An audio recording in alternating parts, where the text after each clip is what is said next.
Welcome everyone to the Co-Creators Convergence Thursday night Creator Convo.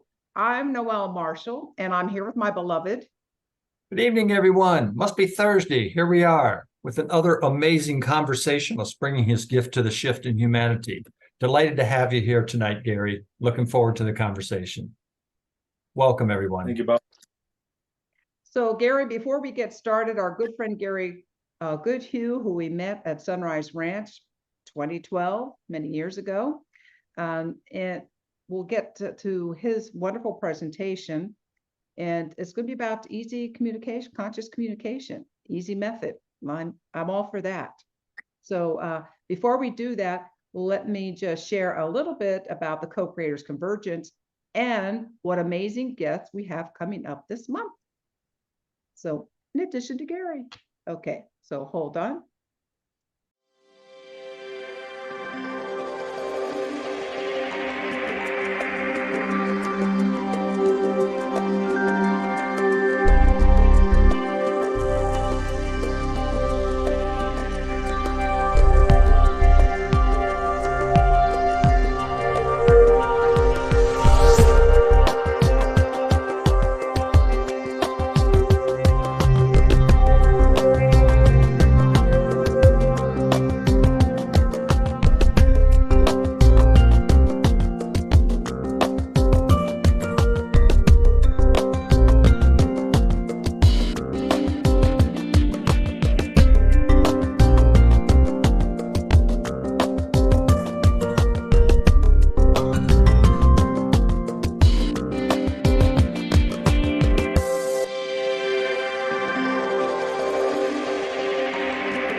So that is a little bit about the Co-Creators Convergence. So welcome everyone, those of you in the Zoom room, those of you on Facebook, and those who are going to be picking this up at a later date. We welcome you all and looking forward to this enjoyable conversation with Gary Goodhue, Razazul. So let me tell you a little bit about Gary. He is a motivational keynote speaker and the Director of Community Coordination of North America's oldest continual intentional community, Sunrise Ranch. He is also a Northwest Colorado regional trainer for Unitive Justice, utilizing Restorative Circles, ooh, I love this, for conflict resolution. I'll learn more about that. From a young age, Gary naturally took to the stage through acting and comedy. Later, he refined his conversational skills through a decade of door-to-door sales and training sales teams. With a degree in metaphysics and as a lifelong student of mind, spirit, energy, and consciousness, Gary brings a depth of wisdom and a wide range of insights to his audiences. And you can contact Gary at ggoodhue at emnet.org. mnet.org. So that's ggoodhue at mnet.org. And he has a website that's coming soon, garygoodhue.com. So without any further ado, Gary, I'm looking forward to this evening. Now I can just say some personal notes. We love Gary. We've known him since we first happened upon the Co-Creators Convergence when we held I think about 7 annual events at the Sunrise Ranch. And we happened upon Sunrise Ranch in 2012 as we were doing a tour around the country, telling people about Barbara Marx Hubbard and Stephen Dinus' Shift Network Birth 2012 movement, where Barbara wanted December 22nd of 2012 to be day one of the new humanity. So we went there, we had a wonderful time, and we did actually 2 presentations, stayed for a week, and then came back 7 years following and brought a whole bunch of people with us. Some of them who are on the line now and in the room, and some who are listening online. So all through that time, we, have heard Gary. Actually, I think one time, Gary, you came in and did some poetry in the dome for our group. Do you remember that? Mm-hmm. Yes, I do. It was really well accepted. And I know Sheila was there for that one. So I don't know if we're going to get any poetry out of you tonight, but I know we're going to get a lot of good information. So, and a lot of good feelings, and I just really, love your journey and how you share it. So thank you for being here tonight. And I just want to say to people, please stay muted, and there will be a time for Q&A at the end. But in the meantime, you can put any comments or questions in the chat. And for those of you that are listening live or watching live on Facebook, if you put any comments or questions there in the chat, Bob is monitoring that and we'll bring those over for Gary. So Gary, I think it's over to you. A wonderful centering meditation and then off to the overseas. Thank you, Noel. Hello, friends. Good to see you. Those of you that I can see. Start off by dropping in. If it's comfortable for you, close your eyes. Bring forth relaxation of the body and the mind, bringing the awareness to the breath, dropping into the secret, sacred space of the heart, where we connect with that eternal divine presence and the knowing of love. We call forth into this time and space together a clarity of understanding and communication, that we may evolve even further within our own personal journey, our understanding of self and others, of cause and effect, and of the spiritual influence to raise the vibration of all things within our life experience. We set forth these ordinances, knowing that it is so as we call it forth, and consecrate this sacred space in this way. In the name of all that is, and in all things, we give thanks. Amen.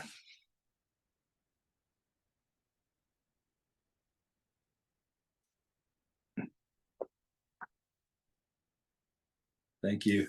Such a pleasure to be here with you guys. Like Noel was saying, I've been living at Sunrise Ranch for 12 years, one of the oldest intentional spiritual communities in the country, continent. I'm not sure how it all works, but it's a beautiful place. Spirit actually led me there at a particular point when I was meditating and asking about the next steps to take on my journey. And I know that this group was founded and inspired by Barbara Marx Hubbard. And she was my neighbor for 3 years while I was living at Sunrise Ranch. Just such a beautiful woman. I'm so glad I got to know her there at that for that period of time.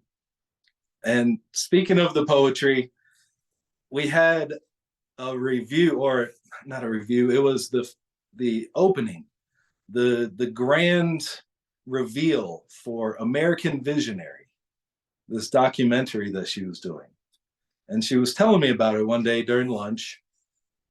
And I write poetry, I write conscious poetry and perform it. And she asked me if I would write a poem for her debut.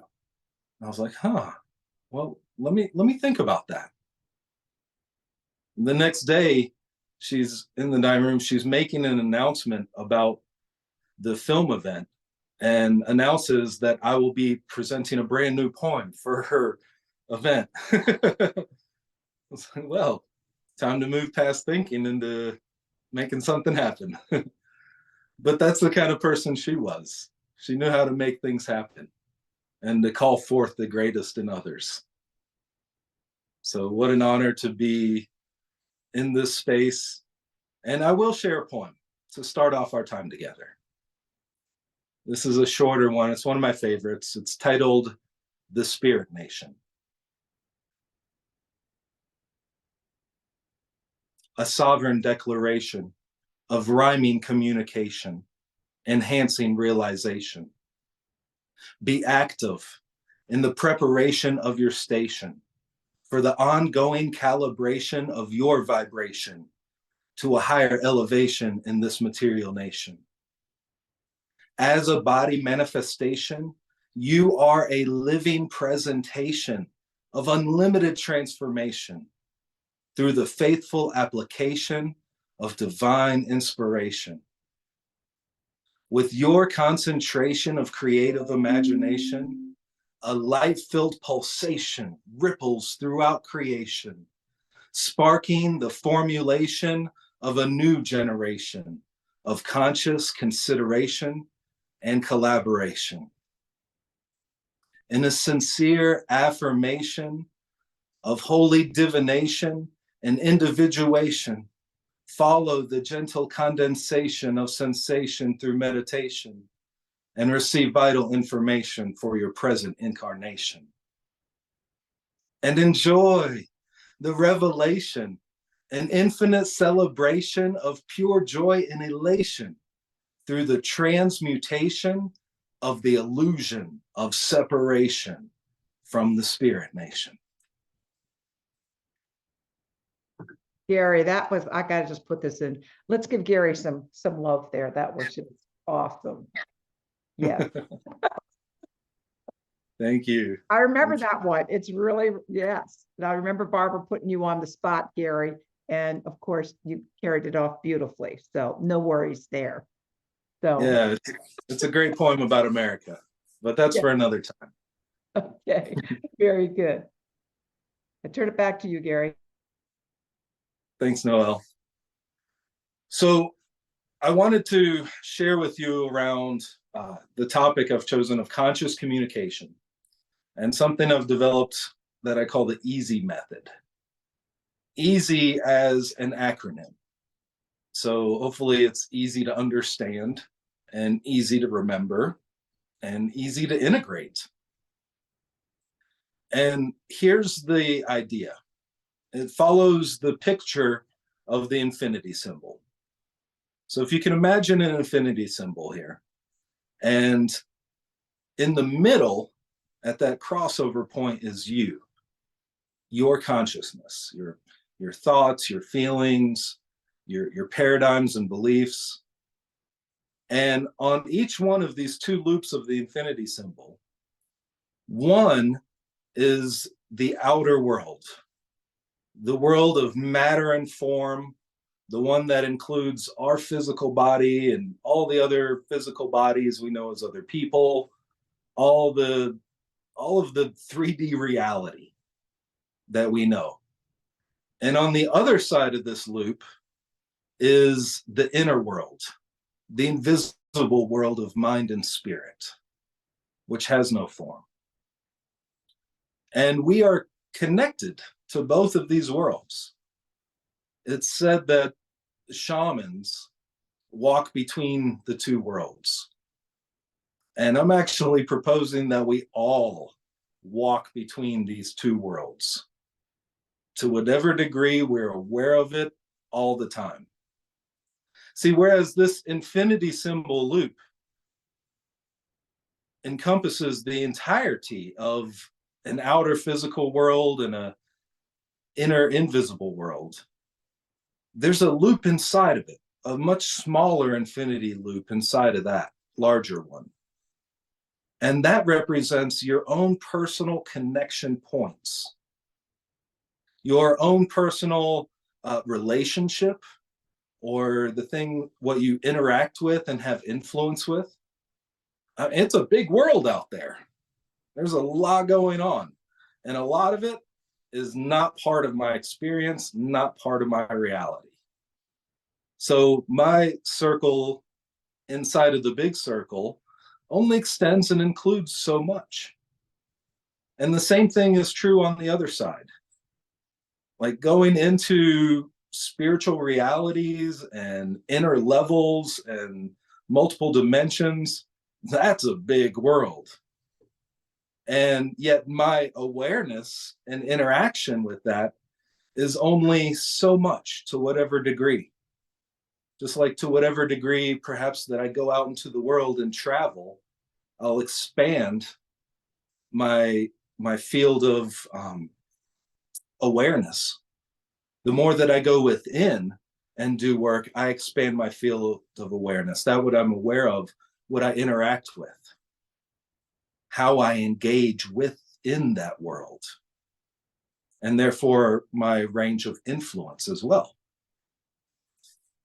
So that's the idea, the symbol for this teaching. And the acronym comes from the 4 parts of this infinity symbol loop. So there's a flow of energy. And starting from the middle, the first flow, which isn't really the first flow, but it's the first flow I choose to work with to maintain this acronym, is what goes out from us into the outer world. So before I go into that, the reason that I call this conscious communication is because in communication, ideally, naturally, there's a back and forth, like a give and take exchange. We're both giving something and we're receiving something in return. If not, it's not a very engaging communication. The same thing is true with verbal communication as a conversation externally with another person, as it is internally with higher dimensions and realities of ourself, of creation, of God, universe, higher self, I am presence, whatever name we want to use with this scope of inner reality that we are and are connected to. There's a communication, there's a conversation that's happening all the time. And this back and forth and reciprocity is actually a universal principle within creation that I learned as called the law of gender. And so it's about masculine and feminine. And each one of us, even though we're here in our human bodies and we have this sexual gender of male and female, which is essentially a focalization of this energetic principle, we also have both masculine and feminine dynamics inside of us, each one. And those are meant to be operating in a space of balance within each one. And for many of us, that's a learning part of what we have here in our experience here on Earth. And yet this principle exists everywhere. There is this active and receptive energy that exists all throughout creation. And it is always seeking balance. The yin yang is a perfect example, like a symbol, like that infinity symbol, that represents this particular truth. And so in each one of these loops with our connection to the inner world and the outer world, there's something that's going out from us and then something that's coming back to us from that world. Another good picture example of this is the torus, where there's actually 2 different cross streams and these loops going in and out of always something coming in, out, and something coming back in. And so the first place I start is our relationship with the outer world. And the E represents expression. We express ourselves into the world and to others.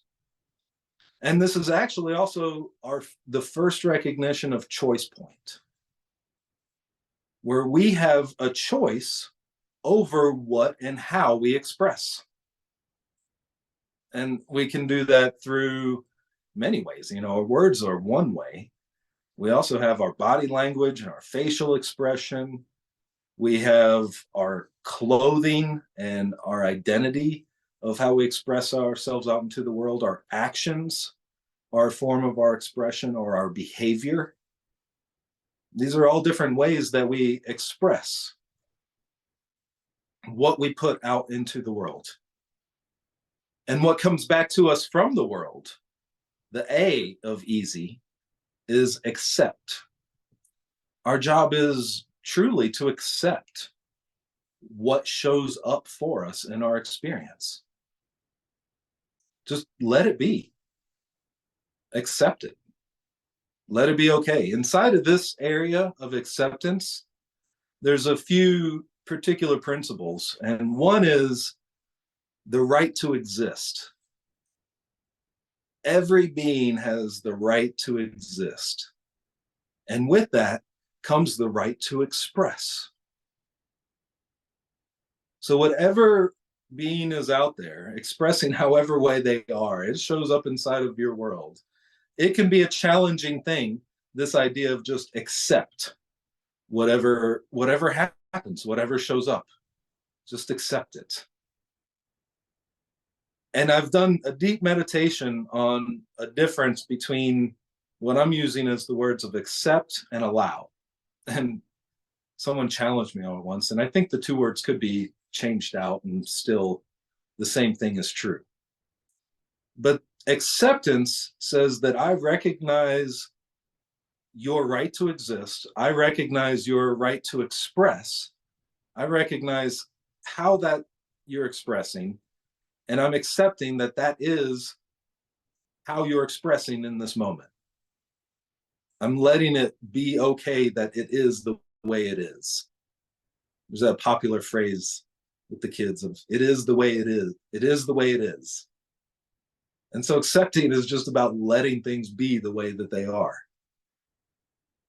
And in fact, when we don't accept, that's when we end up coming up with judgments, because something wasn't the way that we thought it should be. The entire concept of should is denying the present reality as letting it be okay as the present reality, and using a comparison point from the past of what something was, or a comparison point of the future of what something could be, and then comparing that with what is and judging it because it's not what was or what could be. And so we should on ourselves, on our friends, all over, all the time. There's a lot of shoulding going on in this world. And it comes with a judgment. If we hold on to that judgment and we keep replaying and refreshing it and repeating it, eventually, sooner or later, we have to do forgiveness work to let go of the judgment that we've held. And if we could learn to just accept things as they are, the way they're happening and showing up in our experience, our individual experience, our collective experience, then that seriously reduces the amount of forgiveness work we have to do down the road.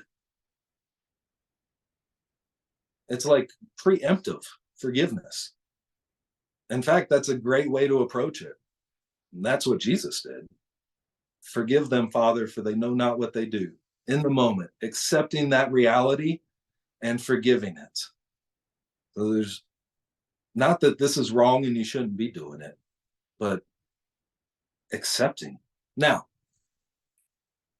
a twist on this would be where things, and there are a lot of things in this world that come at us that are not what we want, are what we might consider otherwise unacceptable. Many of the tragedies and horrors of the world. And sometimes they come right up to our front doorstep. So should I just accept all these things and let them happen as if I'm some sort of doormat to whatever the world throws at me? No, that's the difference between allowing.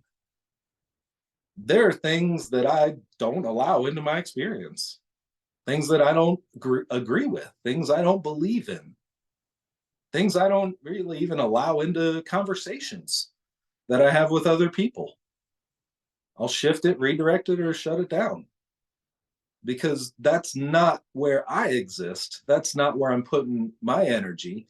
And that's not what I'm inviting into my experience. So there's things that I don't allow, but yet I accept that those things are there. I accept that there are horrors and tragedies in the world. I accept that there are people who have upset and issues and want to do violence and all of the rest of the unfortunate business of our world.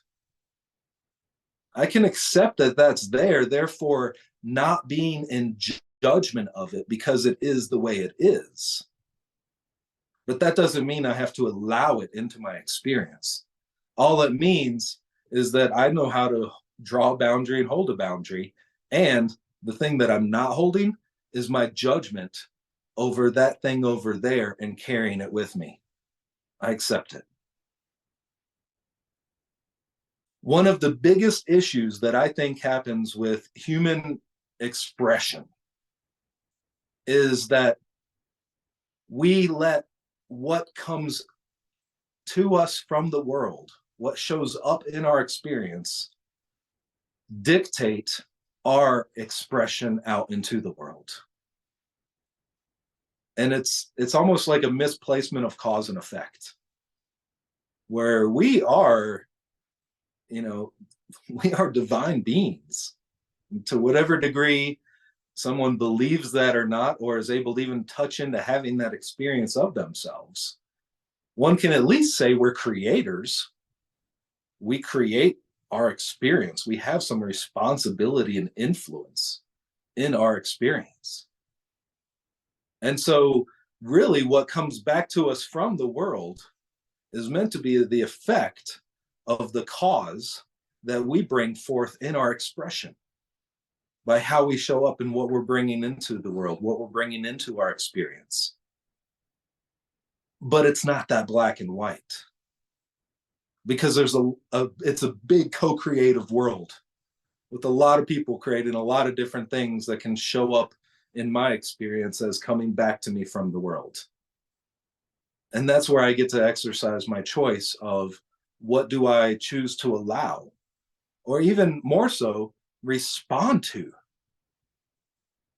Like there's tons of things out there trying to get my attention, and I have choice of what I respond to. What I respond to, I'm giving my energy and my attention to it.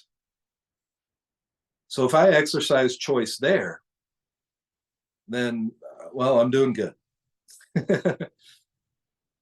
So if what's coming back from the world, what we're accepting, if that's not meant to be the stimulus for how we express, which is normally how we end up doing it. And majority of people I've seen in myself so many times. And the truth is, and none of us really like to use this word to identify ourselves, but if we're doing that, we're in a victim state. We are at the cause of everything happening around us or to us, and that is determining our experience and our expression. Of course, nobody wants to say that about themselves. And yet, until we can come to realize that we've been doing that, we can't actually free up to access the power that has been crumpled up and misused by giving our own causal identity away. So that power allows us to come back to the choice point of saying, I have choice of how I express, and I have choice of how I accept what shows up for me from the world. So now the flow goes on, and so does the acronym.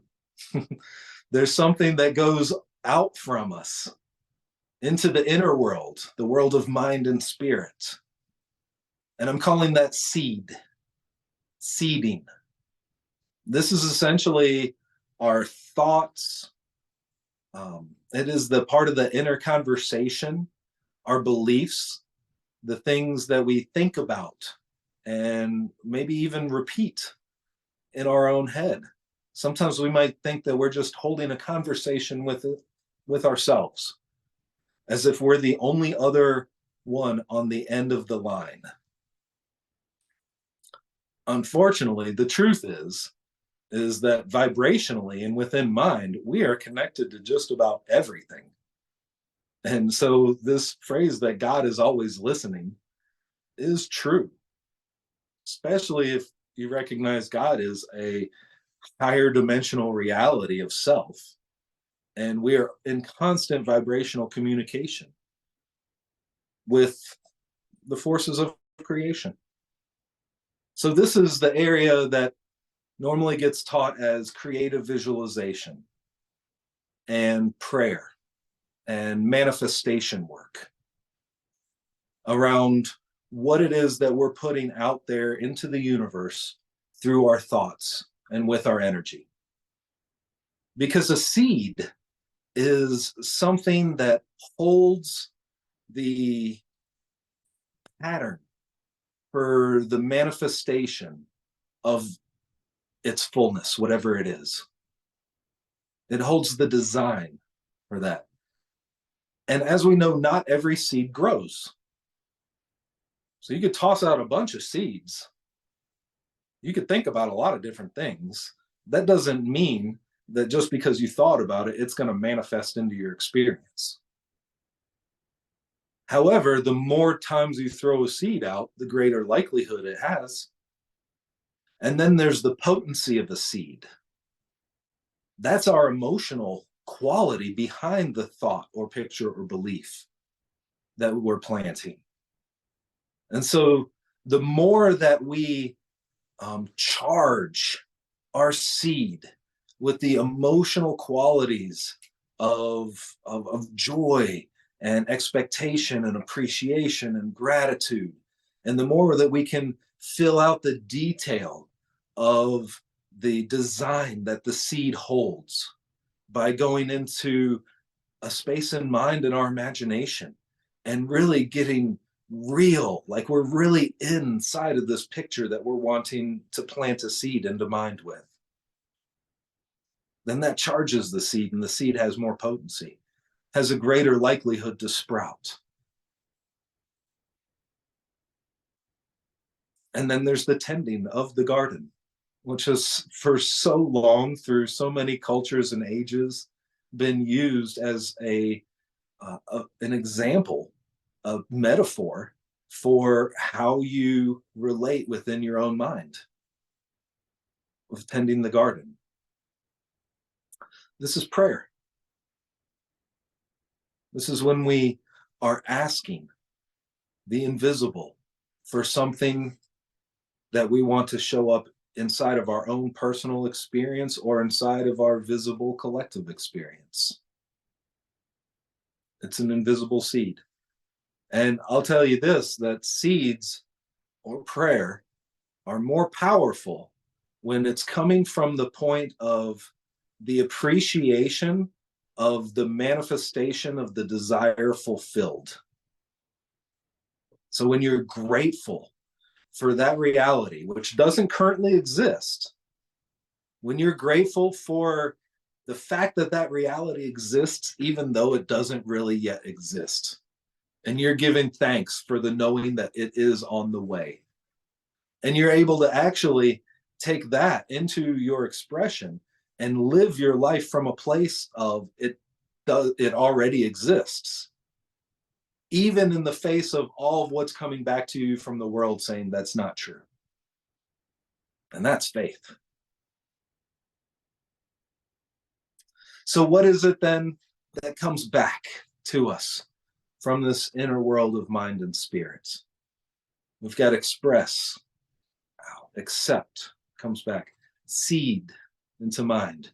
And with what comes back, our job is to yield. Yield. It's the surrendered state. It's pausing, listening, being still, being an open channel, allowing something to show up and even move through us. Whether it moves through our heart as a connection of love and a feeling of a blessing, or moves through our mind as an inspiration or an intuition or an insight, or it moves through our body as a healing, as a strengthening, or it moves through our life as a blessing and a miracle.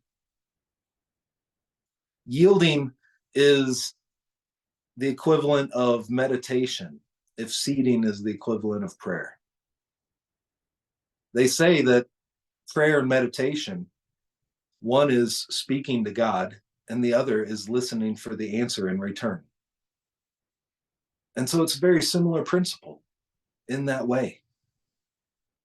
As we get still and tune in to the inner realities that exist within us, these higher dimensions of spirit and light and love, then we begin to receive. We begin to recognize the inner presence or the reality of something that's wanting to move through us. And we recognize that because we've come into a place of stillness. Before that, the busy mind and all of the active thinking that's going on in the flash flood of seeding that's happening, when that settles down, we begin to recognize another inner presence, what's been called the still small voice, the voice of the soul, voice of spirit, that can speak to us or give us insights and give us knowings and move through feelings and vibration. And as we yield to that and we let that move into us and through us, as it moves through us, we bring that out into our expression, through our living, through how we show up. Now it's suddenly infused with something of a higher vibratory quality, of greater light and love than it was before, when we were just operating from the point of the personality, from our own thoughts and feelings, not recognizing our choice points, not recognizing that we have responsibility in these 4 areas, but just kind of going on habitual automatic pilot. That's when we're usually letting what comes back to us from the world dictate how we express ourselves into the world. But when we're letting something higher move through us out into the world, and then with what comes back to us from the world, we accept it, let it be as it is, and yet bring that with us right into mind, planting visions of the things in our world being a better version of themselves. This is a spiritual power to be able to be such a force of blessing that uplifts everything that comes to you from the world. Instead of judging it the way that it is, imagining it and planting it out into the universal storehouse of mind and universal mind, a vision of it in a higher reality, knowing itself, the truth of itself. If it's another person, if you can know the truth of your own divinity, you can know the truth of divinity within all people. And if you can do that, then regardless of how another person is showing up, you can invite them into a space of being more whole and aligned and holy to the reality of who they really are, simply by imagining that as you're receiving how they are. You're vibrationally setting a space that sets forth an invitation that a person can or cannot respond to, because there's always choice. But if we're not doing that, then we're not setting that vibrational space. And yet, for the higher powers that desire a greater awakening within this human family and within our collective consciousness, that could be one of the most powerful ways that we could serve, by seeing through the eyes of divinity and lifting all things that come to us up through our own prayer, of imagining and seeing the reality of it, not just how it's expressing in this moment. Because we all know we change over time, life experiences. Who I am today is not who I was 5 years ago, 10 years ago, 20 years ago. Same thing is true going forward. I hope. I'm going to keep changing, keep evolving, keep growing. And this person is just on their evolutionary path. Just because they're showing up as a whatever word you want to bleep out, they're still a divine soul. And just because they're showing up that way doesn't mean we have to take that and then plant that onto that person as their identity and then continue in a way that later on keeps putting that identity over them and actually locking them into that type of an experience of themselves in our presence, because that's what we expect and that's what we're inviting.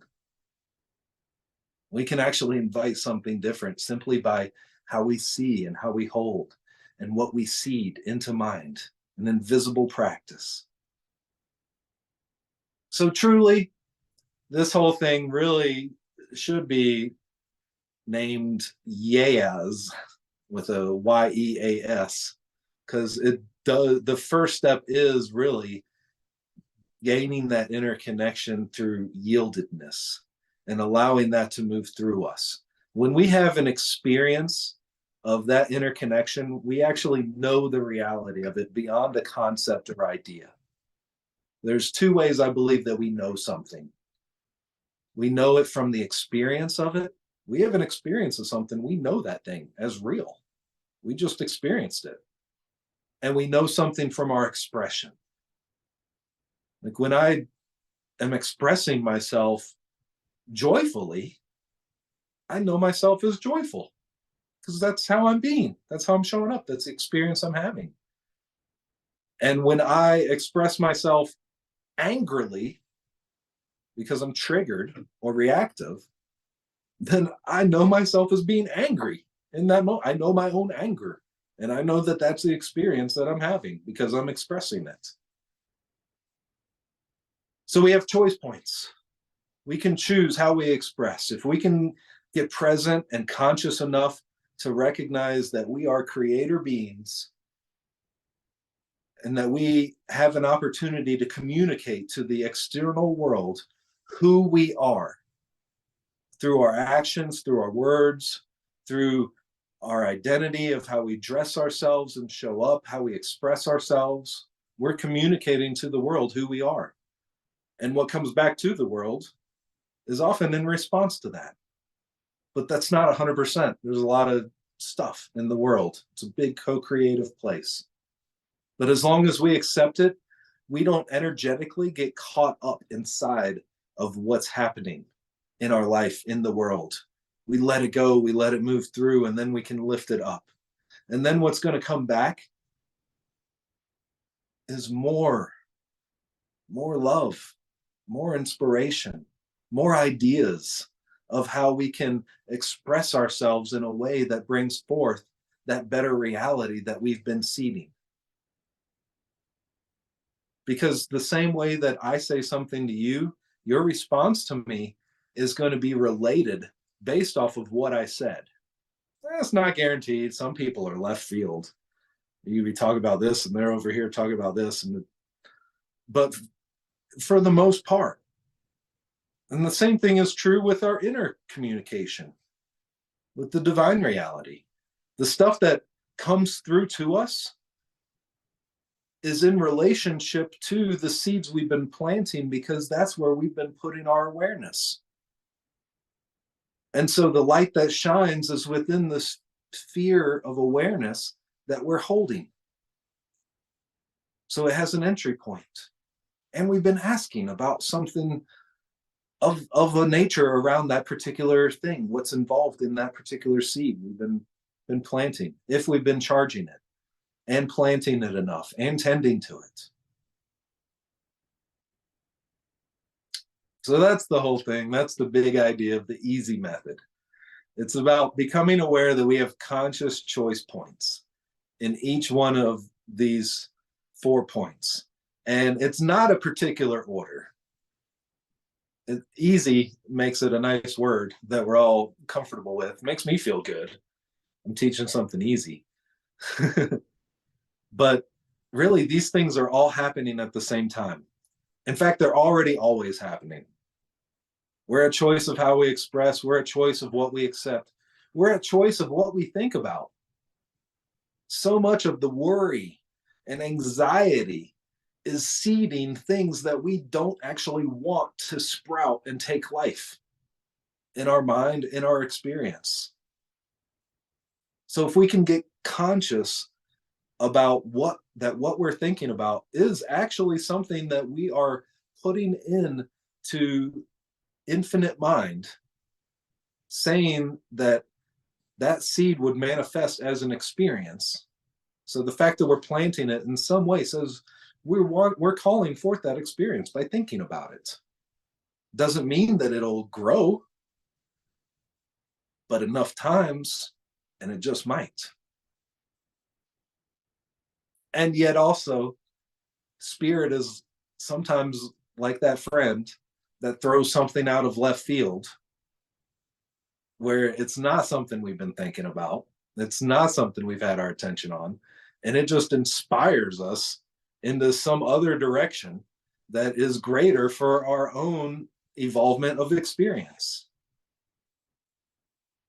So just because something shows up in your world doesn't guarantee that it's related to how you've been expressing. But there's a good chance. And it's definitely worth considering. And just because something shows up in your awareness as a download doesn't guarantee that that's something you've been thinking about and charging and seeding into mind. But there's a good chance. So I have no idea where I'm at on time.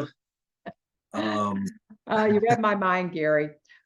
So we're just about, you say give you a 10-minute warning. So let's consider this your 10-minute warning, and then we'll open it up for questions and comments. And is that easy enough? Thanks, Noel. That's awesome. Okay, thank you, Gary. Really This enjoying last 10 minutes.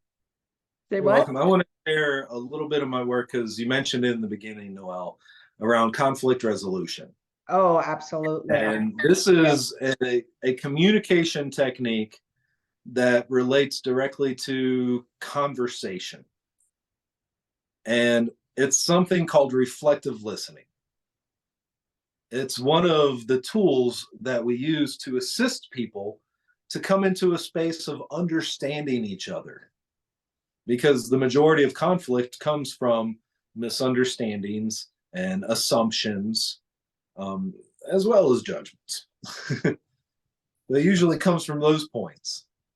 And so what we do is when we get people together to talk about whatever issue there is that's causing the conflict, and there's usually more to it behind the surface than just this one event.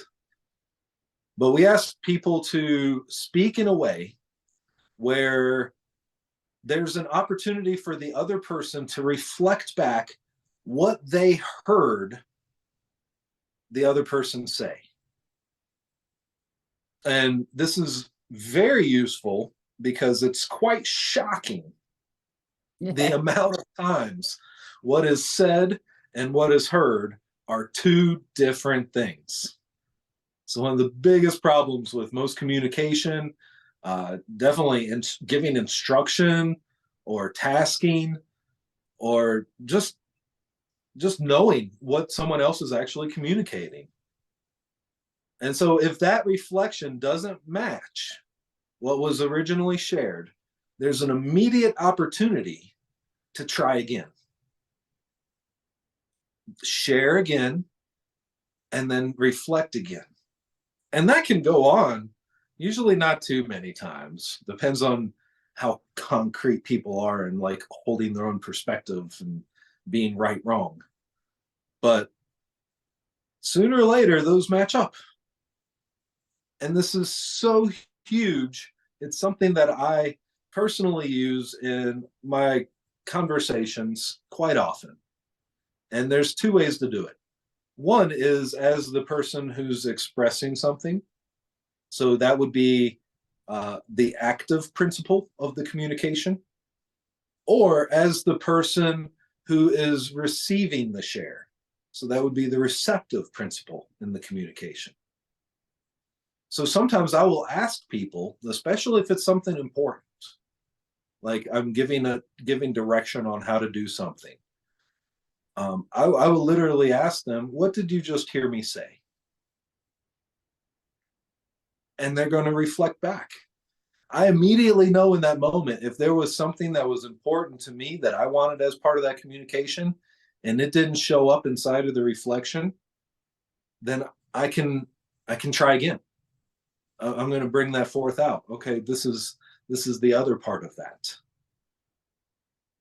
So it helps out a lot with combating assumptions and misunderstandings. And it does take something. It does take something to ask someone, could you repeat back to me what you heard me say? So a lot of times I'll even preface it with I have a request.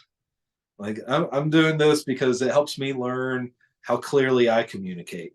Would you be willing to reflect back to me what it is you heard me say so I can see whether or not I'm clearly communicating what it is that I want to? That's a nice way of kind of dissolving any charge, because I'm making it all about me and my experience and asking a favor of someone. Mhm. However, on the other end, on the receptive side, I do this a lot. Someone says something to me, and if it's something that I really want to make sure that I understood or got, especially if they're giving me direction, or there's a share that has some depth and I'm trying to track it and I want to make sure I'm accurate so I can serve that person in some way, I'll reflect back and just simply, so I heard you say that this, and this, and this. Is that correct? Is that what you wanted me to hear? And now I'm giving them the immediate opportunity to either correct, shift, or add in something that was important to them that might have otherwise gotten overlooked. And it's amazing when you do this, the people that you're in conversation with, it creates this experience of truly feeling heard and seen that honestly, a lot of us don't get very often in our everyday conversations. Most of the time, we're so busy thinking about what we want to say that we don't truly be present enough to really fully receive the other person and what they're sharing with us. So this is a really clean and good way to ensure that there's clarity and understanding within a communication of conversation between people. Well, I'm happy to field any questions if there are any that come up from our audience here on both Zoom and Facebook. Well, I'll just go through a few. And Sheila says she loves the distinction with acceptance that you don't need to allow horrible things. What about taking action against the horrible things? Is that not accepting? That's a good question. What about taking action against the thing that you don't want to allow in your experience? Is that still accepting it? Okay. So taking action is motivated by a couple different things. For one, taking action is one of the ways that we express ourselves, right? But it's also a way that we respond to things that show up. And so there is a difference behind the motivation of the action that's taken. And I imagine it like the difference between defense and offense inside of a sports game. Offense would be that more active principle if I'm expressing something out into the world so that I want to let the outer world know who I am and what I'm about. And yet, there's the defensive action of something is trying to come into your field and you're not allowing it, which is different than having upset over something that exists in your field or is trying to come into it, and then trying to get even or make it wrong or do something in order to change it. If you're trying to change something, you're not accepting it. Right. Mm. So if it's a horrible thing like children in cages, you're supposed to do nothing?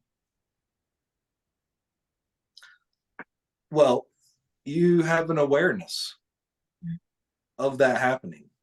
Mm-hmm. So it's out there in the big outer world, right? Mm-hmm. Is it part of your inner smaller infinity circle? Is it part of your direct experience? No, I'm talking about political action, I think specifically is where I'm going with it. I get it. It's out there and it's horrible. It's well, there's a lot of words that we could use. And yet it is out there. Do I agree with it? No. Do I condone it? No. Would I participate in it? No.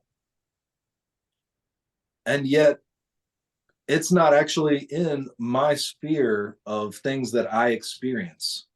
In order for it to be, I would have to go out and seek it in order to try to change it, to make it different or better in the image of what I think would be different and better. I'm not saying there's a lot of images that are different and better than that image of what's happening. Mm. And yet, can I accept that there are people in the world that are so severely disconnected that this is what they are doing to other humans? Is it happening? It's happening. It's happening whether I accept it or not. Mm-hmm. And if I don't accept it, then I'm upset. I have some judgments and some upset about it. And maybe even I want to take on the vengeance cap and go out and do something about it. Or the hero cap and save them. And there's nothing wrong with either one of those things. Well, depending on your morality. But there's a difference between. I struggle with. I hear it, yeah. So it There's is a difference. definitely not accepting. It's not accepting, and yet there's a difference between being motivated by the judgment and upset of something and then going to try to like cause change from that place within yourself. And yet it is also very possible that spirit is moving through you into some way that you have something positive to bring into the picture that could bring change. Mm-hmm. And that's the difference between bringing something positive in a picture of what could be better than coming in to try to change something that's not working because it's not what could be better. Yeah, so if you're intervening to prevent harm, because that's kind of how I think I view things, when I take actions, you know, every day people are doing things to reduce harm, reduce suffering. That's bringing peace and calm and moderation to situations. The approach, I think what I'm hearing you say is like you're marching arm in arm, you're in support, you're taking a stand for, as opposed to being in reactivity and being in againstness. Yeah, pretty much. It's Well, it kind of sounds like Buckminster Fuller. Protest and building a bridge. Mm-hmm. You know, Buckminster Fuller's idea that you can never solve a problem with the same level of consciousness that it was created. So the level of consciousness that created putting children in cages, you know, we can't solve it with that same level of consciousness, but we're Mhm. also asked to see the Christ, the Spirit in everyone, you know, regardless of what body suit they're wearing or doing. It's not easy. Very difficult. It's not, and that's a very touchy topic, right? Because there's a lot of charge behind that because it's so what we might call evil. Right. And I have come to accept that exists in this world. And if there wasn't some level of agreement at some level of whatever, it wouldn't exist. Like, people are choosing to be that way. And so I can accept that.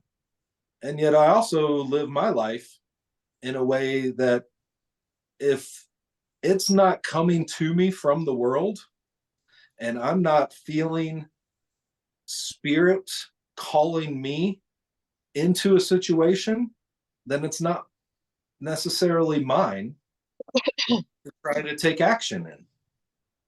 Now, because I know it's in the world, it's part of the greater sphere of what's coming to me from the world as far as information and awareness of what exists. And so I have my own journey of accepting that it exists, or going into judgment and lowering my vibration by being in judgment. And then I have the opportunity to take that and put it in mind and seed it through a prayer and hold the image and idea of an outworking in the world, an experience that is more aligned with the truth of love and connection than that which is currently manifesting in that awareness. And through that, vibrationally, I can make a difference. At least I believe that that's the way it works. Yeah. I believe that.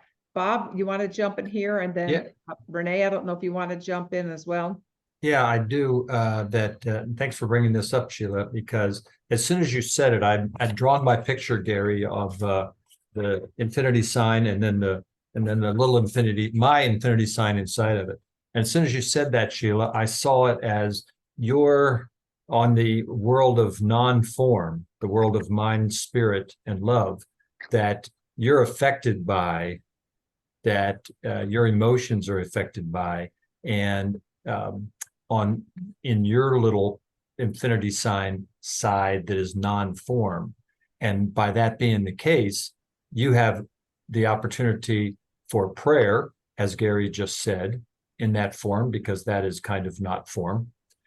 It's also an opportunity for the side of the small infinity of Sheila that is inside the global infinity sign, to expand the Sheila part of that into action. Because in the world of form, that I drew it on the right side, which is the world of form, of which your piece of it is a subset of that, there's the opportunity for you to influence in the way you carry yourself in a loving way for being for something. So the protest sign says something that's for, as opposed to something that's against. But on the spirit side, the non-form side, is also the opportunity for is where your awareness of that is in your heart. Your awareness of it in form is on the big sign, because you read the information, gather the information. So I placed your situation that you brought forward, which I'm very aligned with, of course, right inside of those two infinity signs. So thank you for the visual, Gary. That helped me, because I'm a visual kind of guy. Yeah, you're welcome, Bob. And something important to recognize is, so the inner world is more causal than the outer world. And this is a belief, take it however you want. Most of us kind of operate in a way where we see the outer world as more causal. And so we're responding to the things in the outer world. And there are many teachings and beliefs and understandings transcending through all kinds of religions, that the inner world, that where we could say the creator, is more causal than the creation. And so if there's enough of us Yes. that are planting powerfully charged seeds of this image of a different way of being in relation to children, in relation to slavery, in relation to how we treat other human beings. And we're planting enough of those into the invisible causal field. Mhm. The idea is that that will make a difference. And there's all kinds of different things to support that. One, I can't really prove it in such a way, but it's something that a person can prove for themselves through their own experience of starting to get really conscious and choice oriented about what they're thinking and what they're planting into mind through their seeds and their beliefs and their thinking. Well, I It'll believe affect we're, you, we're much results in more, your personal experience. I believe we're much more powerful than we even give ourselves credit for.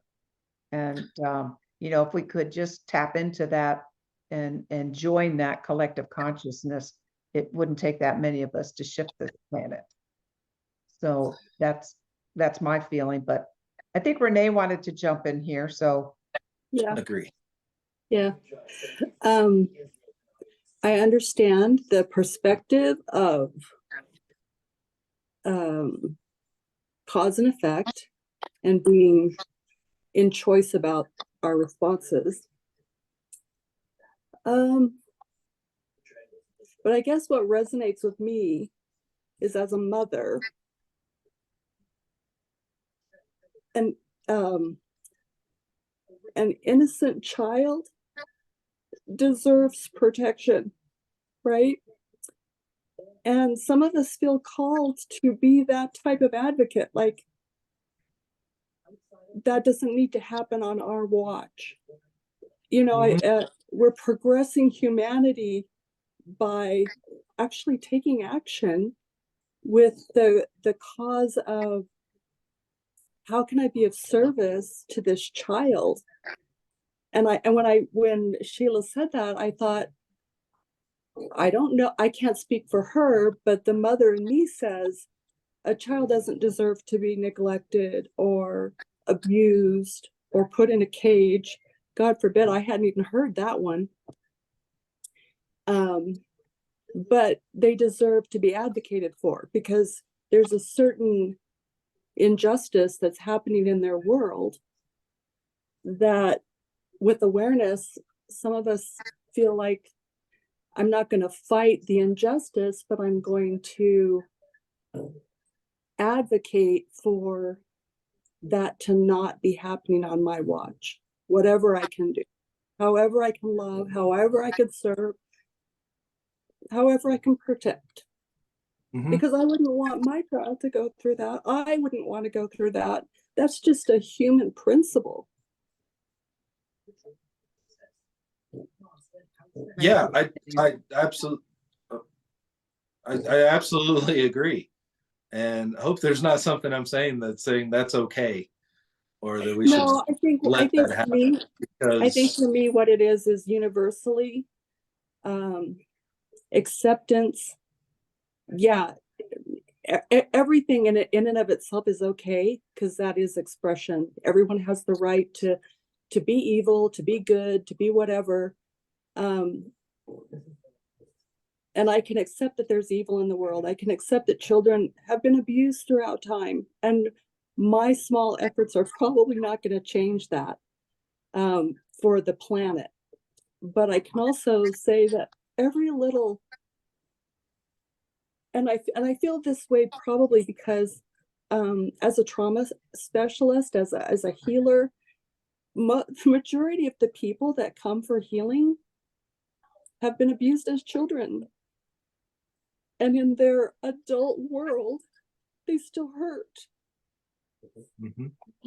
And so anything that can be expressed as love and acceptance in that it wasn't their fault, that kind of thing, that's what I advocate for. And children are the most innocent and abused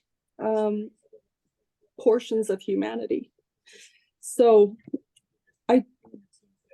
I want to say I don't accept it, because on my watch, I feel like I can add some protection if I'm aware.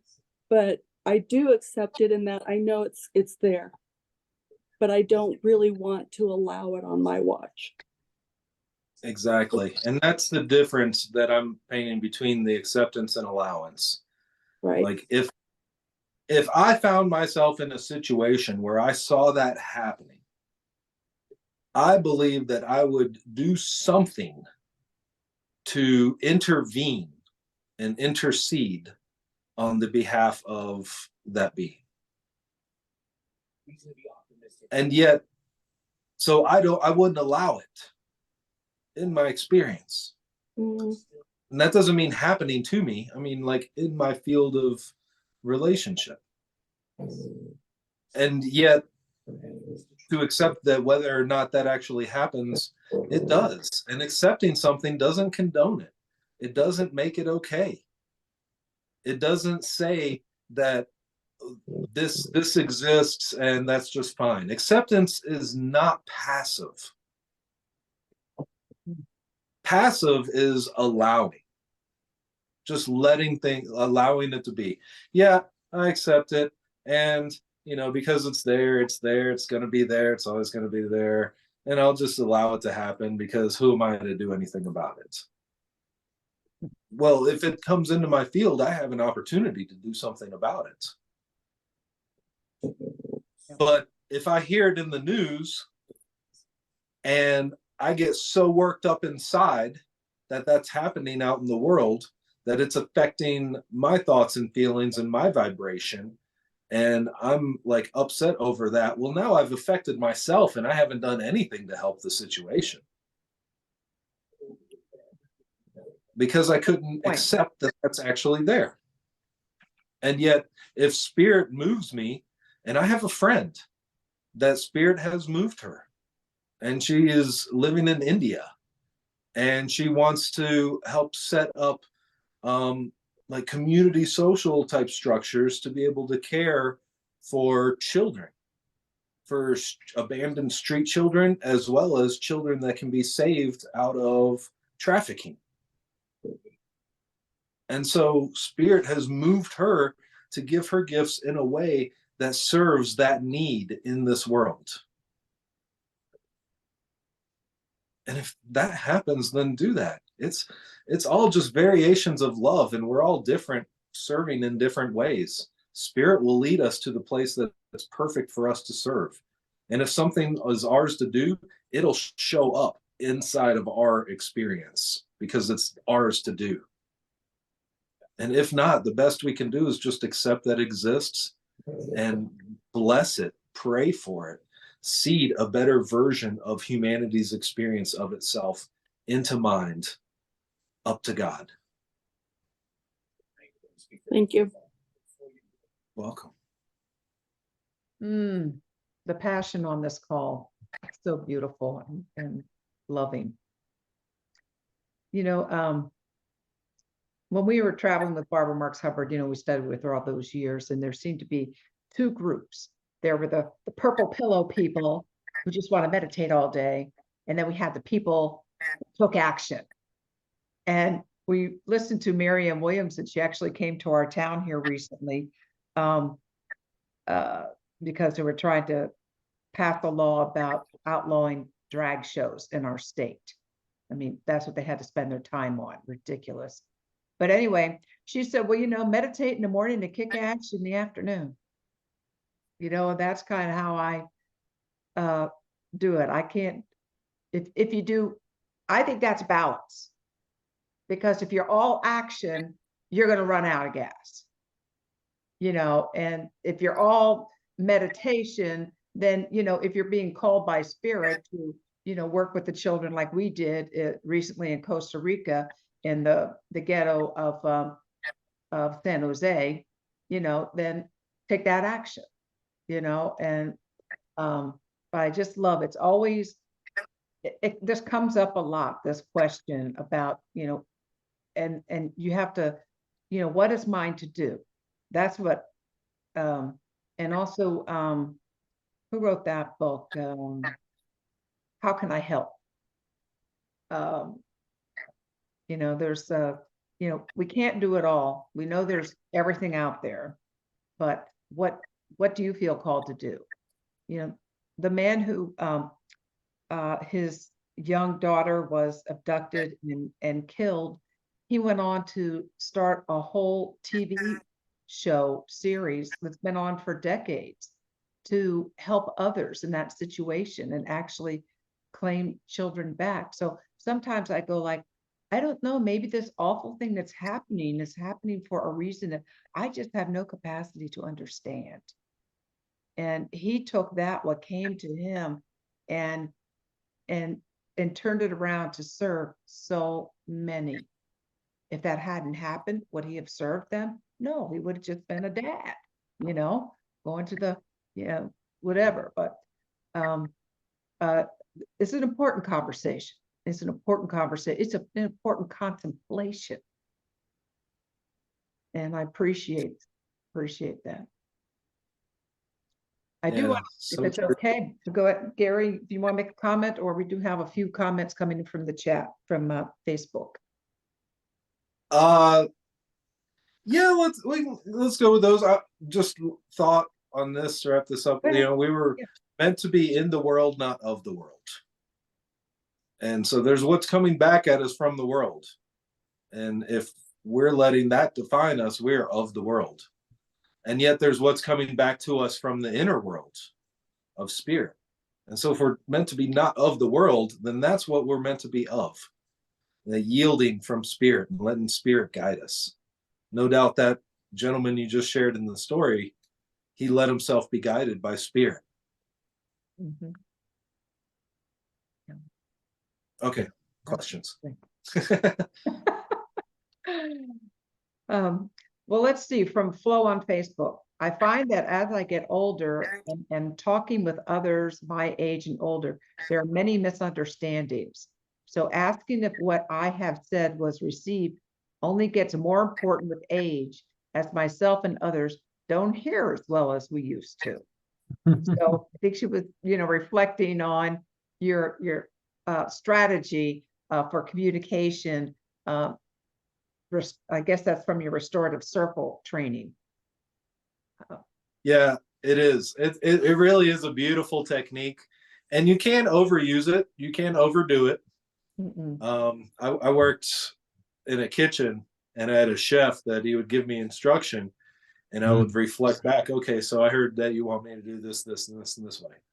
And at some point, he just got mad, and he was like, "Damn it! Stop telling me back what I already told you. Just say yes, sir. 10-4. Copy that. Understood."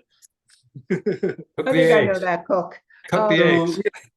Yeah, with everything, you kind of have to find your own balance and who that will work well with in what situations and won't.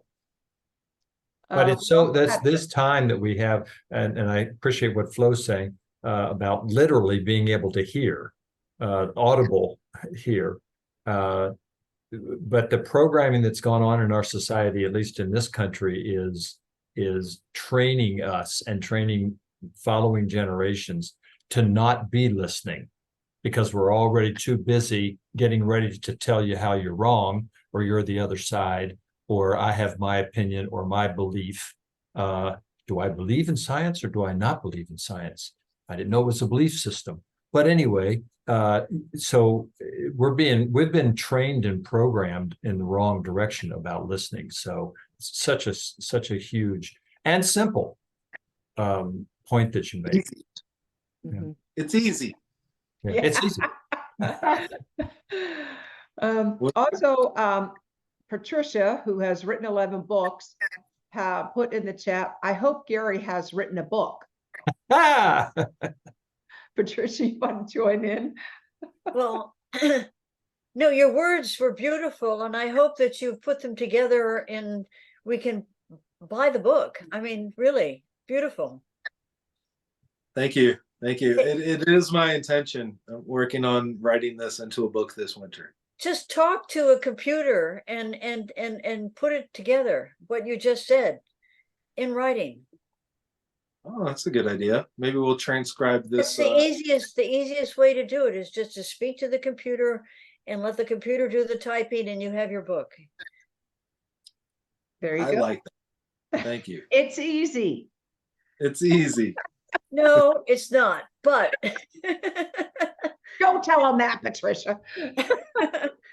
no, seriously, your presentation was wonderful, and I would love to be able to share it, not orally, but visually. Thank you. Well, when I do have the book, I'll share it within this grouping. Okay, looking forward. I I'll will come back make and do another one. I will make the video available. Maybe you could get some smart AI transcription software to help you out. Vonda Little's listening on Facebook, and she says she's really enjoying the talk. And thank you very much. And yeah, I think it has been very wonderful. We have so many so much going on here in the chat that see if I have any other. I wanted to gather some of the Well, comments, but go ahead, Gary. yeah.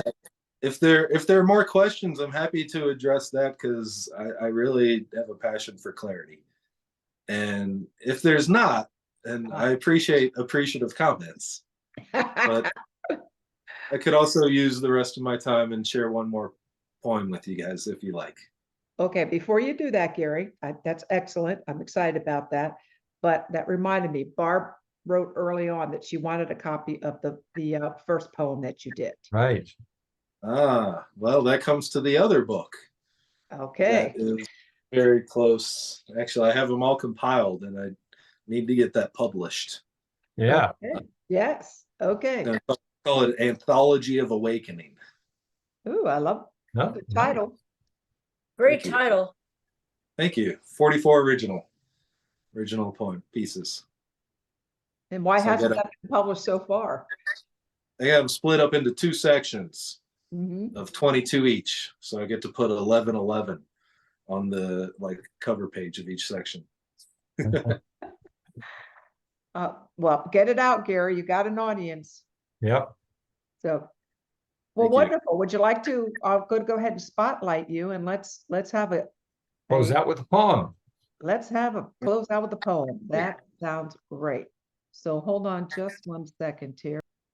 This one I titled Procession of Prophecy.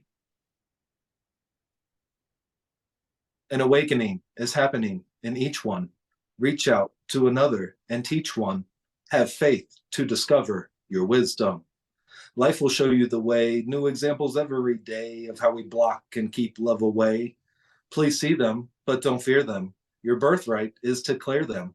Angels sing of grace, now you hear them. Because you are divine if you look within. So let your light shine, then do it again. You can't put new wine in old wineskin. Release the beliefs where paradigms begin. And like fiery flashes up in the skies, away from the ashes we will rise.